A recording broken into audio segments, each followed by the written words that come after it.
as a Christian, Catholic, partially a Muslim country, religious people, bakit umabot sa punto na sobra nating corrupt?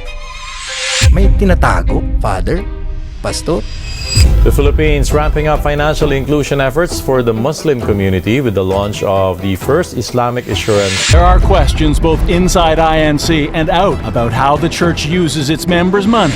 The members of the Catholic Bishops' Conference of the Philippines support the call of its social arm for a mining moratorium. Araw-araw may misa. Koleksyon abot ng bilyon. Ano nangyayari? Na-realize ko ang pinakapunot dulo kung bakit morally bankrupt, morally lost ang society natin when it comes to financial corruption is because those that have the mandate to protect and safeguard the dignity of our people by shaping their conscience are not doing their job.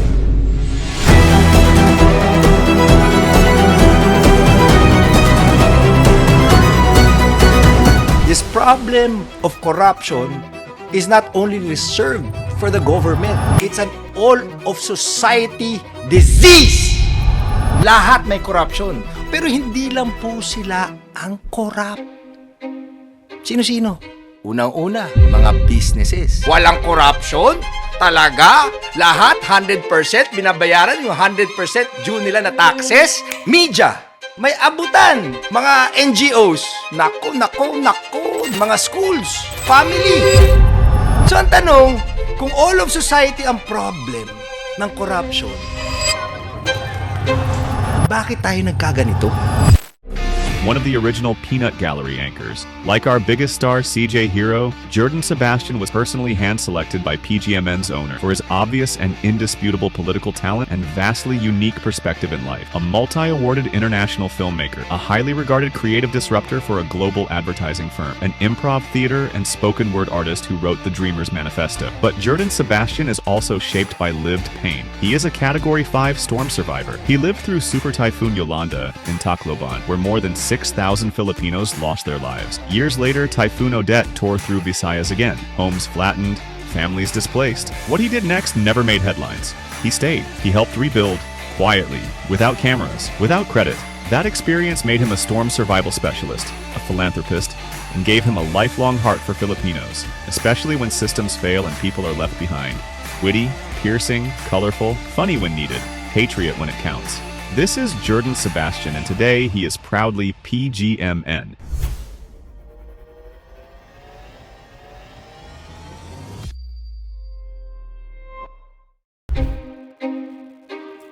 Alam ko galit na tayo dahil sa korupsyon na nangyayari sa gobyerno in the highest levels. At hindi lang tayo nagagalit. Dahil paulit-ulit at lumalaki at tilang parang wala tayong magawa, nawawala na tayo ng pag-asa. Marami sa atin nawawala na ng pag-asa. Talagang ano na lang ho kami, sir. Mabubuhay na lang ho kami ganito. Yung iba, tinanggap na nila. Eto na yun. Eto na to. Andito na to. Nung kopong-kopong pa. Hanggang ngayon, eto na ang realidad natin. Hanggang sa future natin. Hanggang sa mga kabataan. Hanggang sa next generations. Tinanggap na natin na ganito na ang sitwasyon. Yung iba, nawawala ng pag-asa. Kaya iisip na nila, alis na ako dito. We have to go out of the country wherein we can save more. She's been working abroad for 27 years and says being separated from the family is hard enough, but bad finances can make that hardship even worse. Di ba? Mag-expat na lang ako sa ibang bansa kasi dun sa ibang bansa nakikita natin dahil walang corruption, ang gaganda ng buhay nila, marangya, prosperous, may dignity. Pero dito, ano nangyayari? Mas lalo pang lumala ang pagtingin ng mundo sa Pilipinas pagdating sa korupsyon. Base yan sa pag-aaral ng Corruption's Perception Index 2025. Pang 120 ang Pilipinas kumpara sa kabuang bilang na 182 na mga bansa na kasama sa pag-aaral na ito. Bumaba ng 6 na pwesto ang ranggo ng Pilipinas kumpara noong nakaraang taon, noong 2024, habang ang score naman natin ay 32 over 100. At kumpara noong nakaraang taon, bumaba rin yan ng 1 punto. At lalong mas mababa yung score na yan sa global average na 42 over 100. Ang sakit di ba? Ang sakit. Kasi alam natin na kung maayos lang natin yung gobyerno, maayos lang natin yung corruption, mawala lang yan. Ang yaman natin bilang bansa, ang sarap ng buhay ng mga mamamayan. So paano? Ang gagawin natin? Aasa pa rin ba tayo na yung pag-asa nasa political messiah? Na meron tayong iluluklok, meron tayong mga iboboto, ihahalal sa posisyon bilang presidente, tapos yan yung magbabago. Finally, sila na ang magdadala ng solusyon. Ilang presidente na, di ba? Paiba-iba na umasa tayo magbabago from Pinoy. Kayo ang boss ko. Kaya't hindi maaaring hindi ako makinig sa mga utos ninyo. Diba? To Duterte. Until the last drug lord, the last financier, and the last pusher have surrendered or put behind bars or below the ground if they so wish. To BBM. I see sunlight filtering through these dark clouds. We have assembled the best Filipino minds to help navigate us to this global crisis that we are now facing. Hindi. Bakit? Broken yung system Kahit sino umangat dyan sa presidency, compromised na. Kasi yung paano sila umangat, ang dami ng compromises. They have to go through a system and a hierarchy of corruption. Kaya pag akyat nila, wala na silang magawa. Kahit alam nila, ang ginagawa na lang nila, mitigate, manage, pero wala talagang deep-rooted solution. Ang ayoko mangyari, na I'm sure ang dami sa atin, is mag-resort na tayo to violence. We just keep on marching. Wala namang nakukulong. Gaya ng nangyayari sa ibang bansa. Ayoko yun. Meron sa inyo, gusto na yun Gusto na mag-violent revolution. Gusto na ng vigilantism. Diba? Meron pa akong naririnig, hihiwalay na yung Visayas and Mindanao, cessation. Ayoko. Para sa akin, hindi sustainable ang violence as a solution to our problem. Pero ang tanong nga, ano ba ang solusyon? Ang solusyon, talagang darating lang yan, yung tamang solusyon, kapag na-identify natin, ano ba yung root ng problema? Ano ba talaga? Saan ba nanggagaling? Tinanong ko na, pinag-isipan ko, tinanong ko si ChatGPT, tinanong ko yung Panginoon, tinanong ko sarili ko, tinanong ko yung mga tao. At na-realize ko, ano talaga yung root ng problem? Okay? Ano ang root ng problem kung bakit kahit na isa tayong supposedly Christian, Catholic nation, di ba? Religious people, isa tayo sa pinaka-corrupt na society. Okay? Kido na, fact number 1, bago tayo pumunta sa root. Fact number 1, yes, galit na galit tayo sa gobyerno.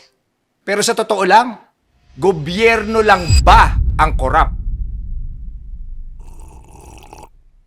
Yan na, ito na. Dami na tatamaan dito. Gobyerno lang ba ang corrupt? Oo, corrupt ang gobyerno natin. From highest to lowest, in all branches, hindi lang executive, hindi lang legislative, pati judicial. Corrupt, may corruption. Oh, pero hindi lang yung 3 branches pati yung local government natin. From governors to mayors to barangay captains. Corrupt. Hindi ko sinasabi lahat Pero alam nyo rin, karamihan. Tama ba? In fact, exemption to the rule na. Tuwang-tuwa na tayo kapag may 1, 2, 3 na matitinong government officials. Kasi exemption na sila sa rule. Yun yung reality natin. Pero ito this problem of corruption is not only reserved for the government. It's an all of society disease. Lahat tayo corrupt. Lahat may corruption. Of course, ibang levels yung sa gobyerno. Ibang levels sila. Bakit? Bakit? Sila yung pinakamayaman eh. Di ba? Ano bang institution dito sa Pilipinas? Ano ba? Alam ka bang ibang institution na mas mayaman pa sa gobyerno? Di ba? Trillion-trillion nga yung ano nila, di ba? Budget nila eh. So, sila yung pinaka-corrupt kasi sila yung pinakamaraming pondo. At sila yung ini-empower natin. Okay? Pero hindi lang po sila ang corrupt. Sino-sino? Andyan yung unang-una, mga businesses, mga negosyo, mga businessmen. Corrupt rin po tayo. Di ba? Huwag tayo magmalinis. Corrupt po tayo. Ang daming corruption sa private business sector. In fact, di ba, yung mga contractors, mga negosyante yan eh. O, corrupt. Di ba? Sa private sector, yung mga korporasyon natin, walang corruption?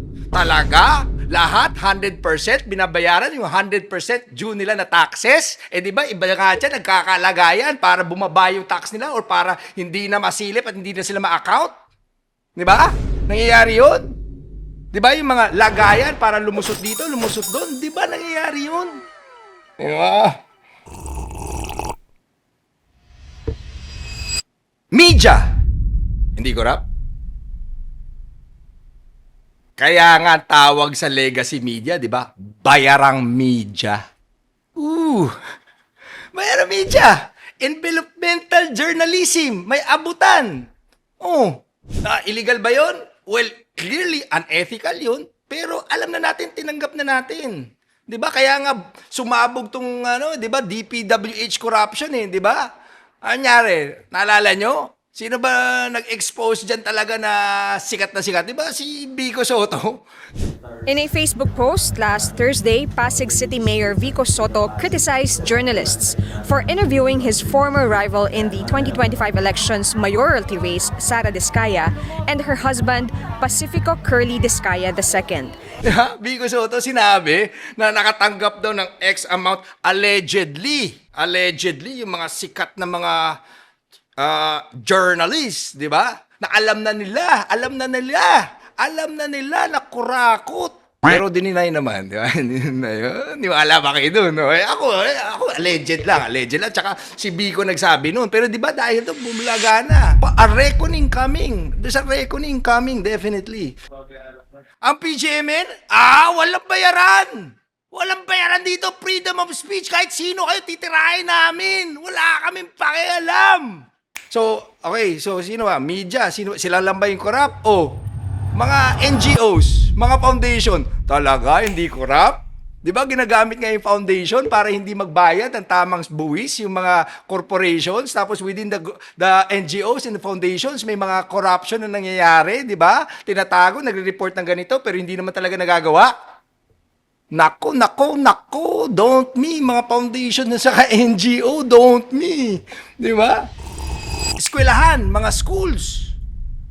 Education, the pillar of education. Walang corruption dyan. Walang nakawan dyan. Talagang matitino lahat na nagpapaandar ng mga eskwelahan natin na nagmamold sa future ng ating youth. Talaga? Talaga? Di ba? Kakalabas lang. Allegedly, 200 million ang kinukurakot. Ano nangyari? May ghost students daw. Ghost students. Kung sa DPWH may ghost projects, sa DepEd may ghost students. Kaya pala wala na masyadong napuposes na mga estudyante. Sa mga eskwelahan. Dati kasi panahon ko dami kapag exam na, parang biglang mapuposes sila. Nawalan ng malay ang mga estudyanteng ito ng St. Philomene Academy sa Alcala, Cagayan. Nagsisisigaw at nagpupumiglas. Sinaniban umano sila ng espiritu. Wala na kasi nababayaran na sila. May pondo na napupunta sa mga multo. Okay. Sino pa? Family. Pillar of society yan. Walang corruption na nangyayari sa pamilya. Talaga? Kaya nga nag-aaway-away yung pamilya, di ba? Si kuya kumupit, di ba? Tapos si papa hindi inintrega lahat, di ba? May nangyayari. Yung pamasko ng anak, di ba? Sinugal. Di ba? May corruption rin nangyayari sa pamilya, okay? So ang tanong, kung all of society ang problem ng corruption, bakit tayo nagkaganito? Bakit umabot sa punto na as a Christian, Catholic, di ba? And partially a Muslim country, religious people, sobra nating corrupt na nakakaya na tayo. Nakakaya. Wala na tayong dignity.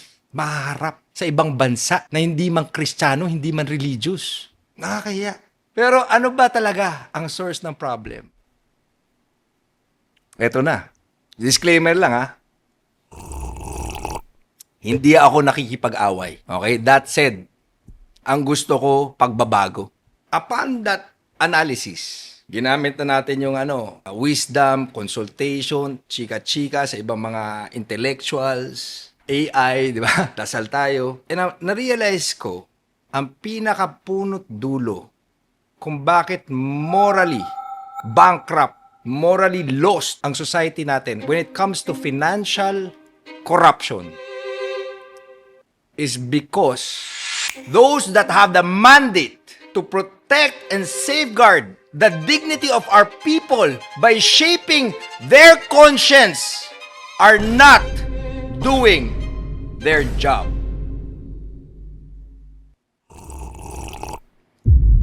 Kumbaga yung pillar of society, which are the spiritual institutions, have any potency. Those that are responsible in shaping the moral aptitude of our people are impotent in doing their jobs. Tama? Sino ba may responsibilidad para hulmahin yung pagkatao natin para gawin natin yung tama? Bulungan ng konsensya ng mga tao na nakaluklok sa mga pwesto at gumagawa ng mga negosyo at nagsasabi sa mga news at naghuhulma sa thoughts, heart, emotions of our people. Di ba mga simbahan? Di ba kayo yun? From the Roman Catholic Church, to the born-again Christians, to the Muslims, to the local churches, quote-unquote, kulto. Biro lang. Pero kayo, di ba? Kayo, hindi naman responsibilidad ng gobyerno yun eh. Hindi naman responsibilidad ng media yun. I mean, everybody has that responsibility, pero hindi nila mandate yun. Ang mga simbahan ang may mandate. Ang tanong, nagagawa ba nila? May kakayahan ba sila? Apparently, wala. You failed the test because we are morally corrupt. We are morally bankrupt when it comes to corruption. So I'm not criticizing the churches, kasi kinukondemn. Hindi. Baka nakasanayan nyo lang. Baka mali yung mga systems. Okay? Pero fact is fact. There is corruption. Financial corruption in our churches. Tama, mali? Tama. Okay? Ano-ano yung mga corruption na yun? Paano ko nasabi? Di ba? Number one. May transparency ba at accountability when it comes to the finances of your churches?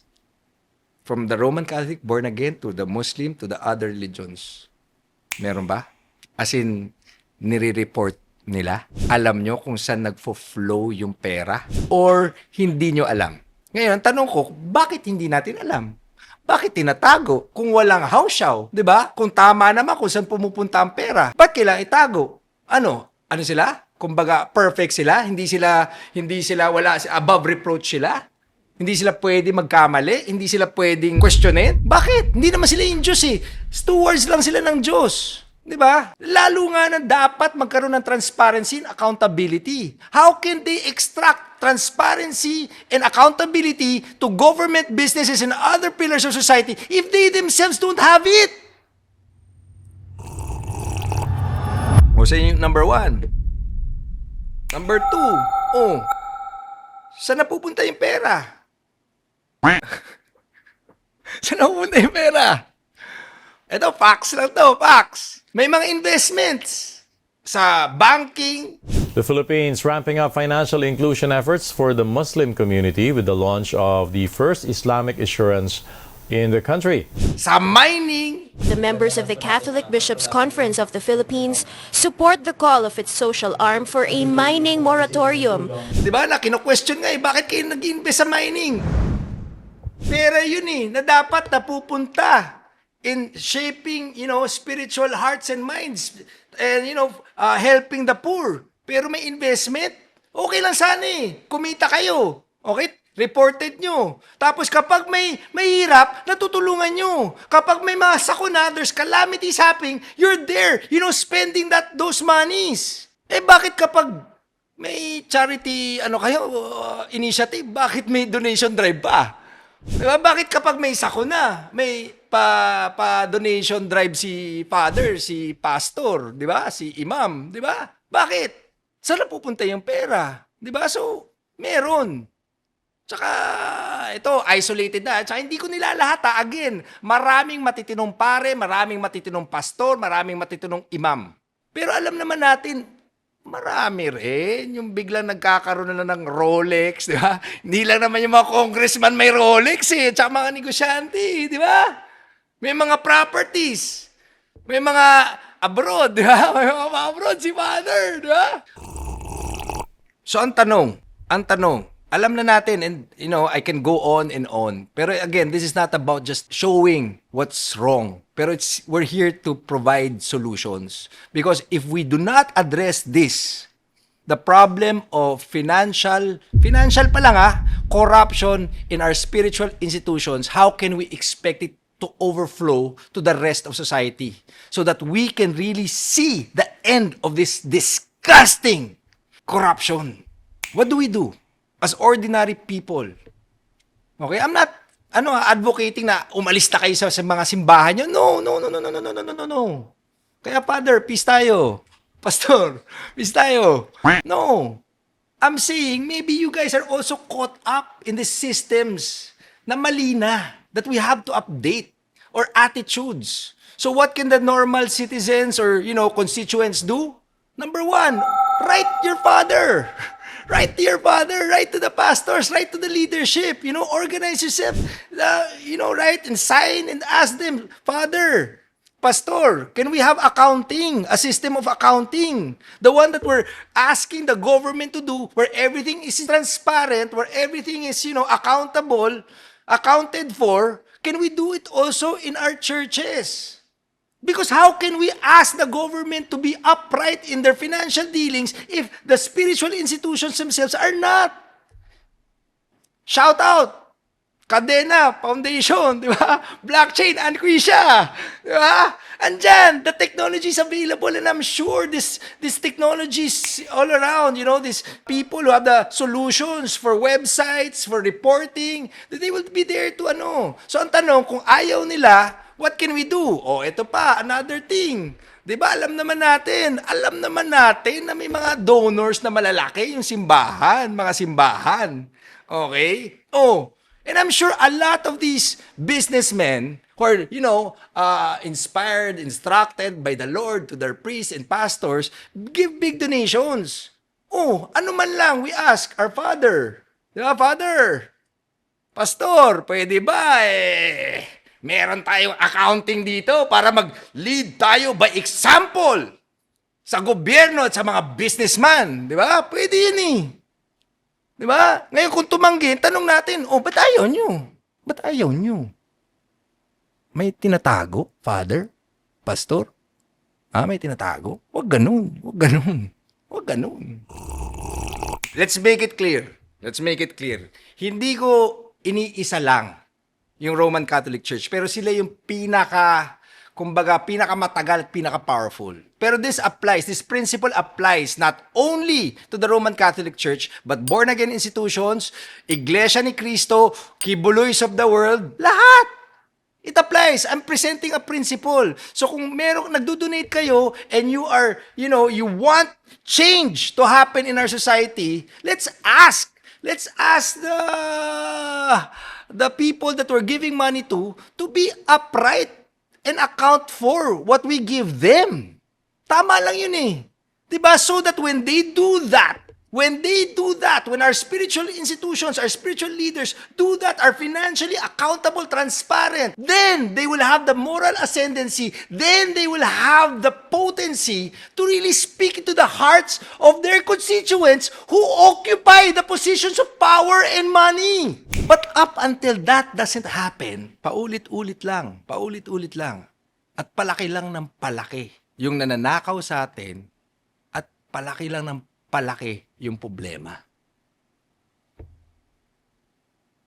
I'm not here for vengeance. As you saw in my other post, I'm about amnesty. I'm about redemption. Pero truly, I am calling out to very godly, spiritual, inspired leaders in yung matitino sa mga spiritual institutions and the members. Kung galit na galit tayo sa gobyerno, galit na galit tayo sa Congress, sa presidente, sa lahat, kung galit na galit tayo dahil nangungurakot sila, I'm not saying stop.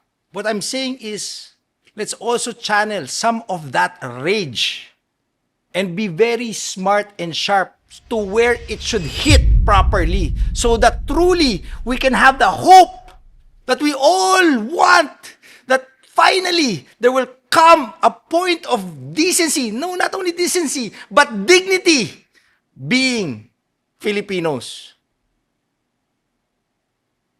Thank you very much. I'm Jordan the Dreamer, proudly PGMN.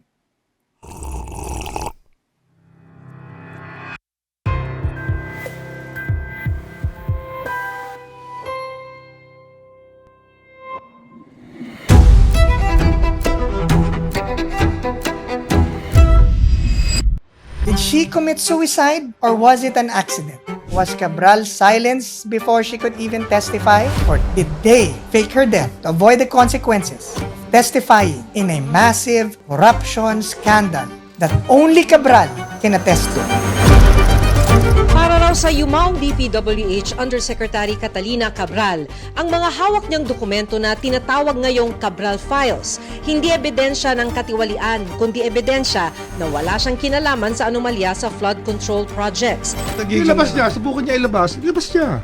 Tingnan natin sa the document he got when Cabral was alive is not the same document as when she is dead already because there's nobody to authenticate it. This is Congressman Liam. Irrelevant na yun.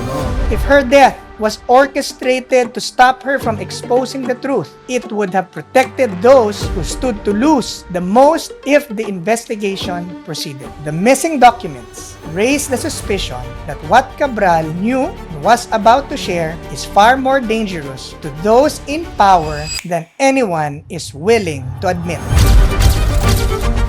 To understand why Cabral's death created such an intense unease, it helps to look at what happened when another powerful witness died before testifying. Jeffrey Epstein was arrested by U.S. federal authority on sex trafficking charges.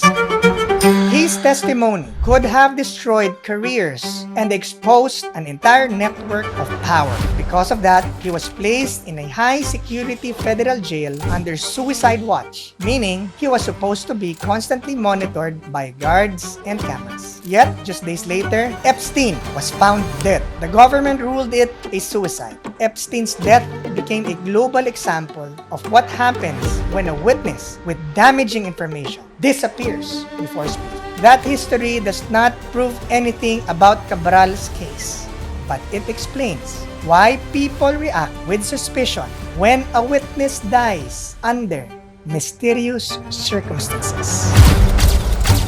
There are still major gaps in the investigation.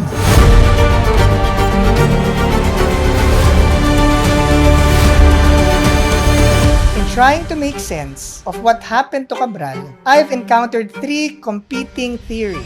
Theory number 1, she was murdered. Na sabi niya, gusto ko doon.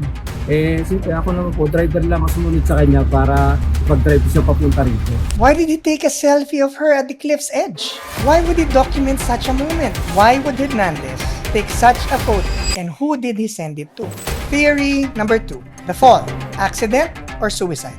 PNP forensic experts noted that her body was found very close, 0.2 to 0.8 meters to the ravine's base, suggesting that she slid down rather than being pushed. But it was almost as if she had slid down the slope, which could imply she was either in a vulnerable state or acted under duress. And the question we're left with is simple. Who benefits from her death? Theory number 3. The lack of transparency regarding the identity of the body is one of the most disturbing aspects of this case. The public is left in the dark. Cabral's death has become a dark puzzle with too many pieces missing, leaving the public and investigators alike with more questions than answers. So, the question remains, was Cabral silenced before she could even testify? Let's examine the evidence.